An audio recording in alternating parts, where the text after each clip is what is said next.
ayaw po ng mga parking room po natin habang kayo po ay nasa center seat ng mga tao ay ganyan. Which is very eyesore. Para sa iyo mo tayo po ng mga parking space. So, ito po usually nakasara na po. Tapos po, this one po is our station. And this is our entrance as well.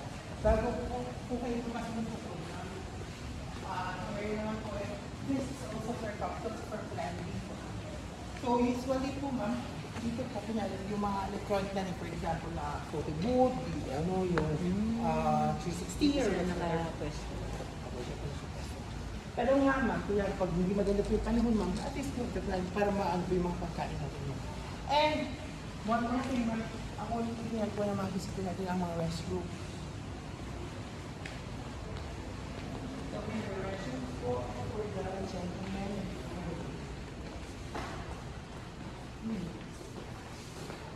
Ma'am, we have bidet here. Wow, ibidi. Sige. Yeah. Sis, para sa'yo.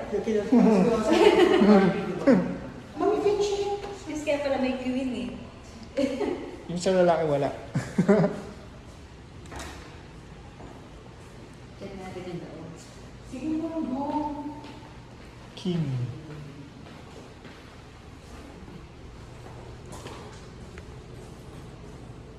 Ang laki na siya nila. Sarado. Kasi malaki po yung PWD kasi. Oh. Tapos yun ma'am, this can be your holding area po kung naliganin sa church, sa kapilya po, pwede po kami for retouch. Tapos dito yung po usually po nag-dealer ang couple po. Kasi doon ma'am, the traditional word na doon, din meron sa inyo. Kasi ma'am, we don't have that anything. Kasi pagdating po nyo dito ma'am, is siguro po around 6 o'clock po or kailangan po natin natin ang bubbles. The empty bubbles po is yung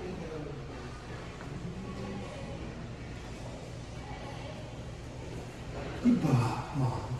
kapangiti ka na. Tapos, dito po tayo pupunta, ma'am. Of course, this time, ma'am, kapag ma'am, is dito yung. So, yes, sige, ma'am. So, the significance, the sign po is, this is changeable according to your team. Ang ano po kahapon is, white and red. Kasi, diba? Mas mahal na. Mas malaki. Yan po, yan. Actually, ito ano yun? Nandun siya dito. Sige po, we can still do it. Actually, ma'am, the best example, ma'am, if